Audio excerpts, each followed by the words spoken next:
Ang hirap talaga magpaanak ng English. Sa English pa lang pagod na ako, kanina pa. You did a great job.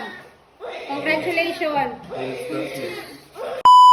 Wala tayong masabi ngayon, kundi haplos. Wala tayong ano ngayon, English. Ang hirap mag-explain pala pag pasyente mo ano.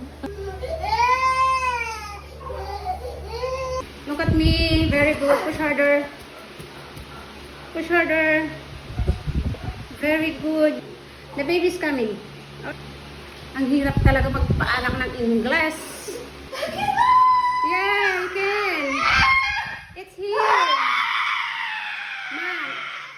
No sounds, please. No sound. Of course you can. The baby's coming. Daddy's here. Almost here. Okay? Hirap. Nagdudugo na yung ilong ko. Nosebleed. Mom, because the head is here. The baby out. Oh, ang galing lang ang assistant ko. Nag-English na din. Mom, you did a great job. Just continue pushing. Okay? Push harder. The baby is about to come. Okay?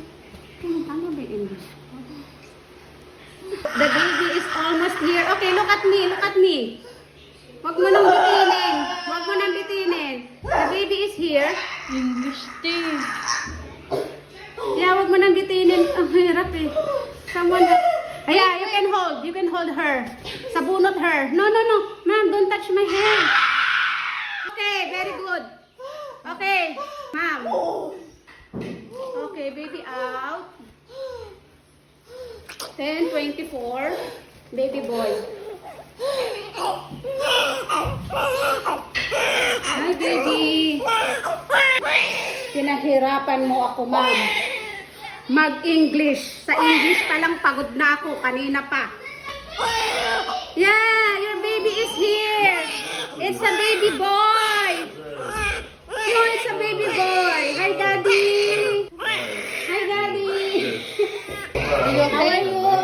How are you? You did a great job. Congratulations. You just cut. Yeah. One, just. Okay. Okay. Hello, baby boy. Hi, baby boy. How are you?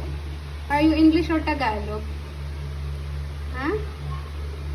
Don't talk to me in English, okay? Talk to me in Tagalog. Because I'm hirap.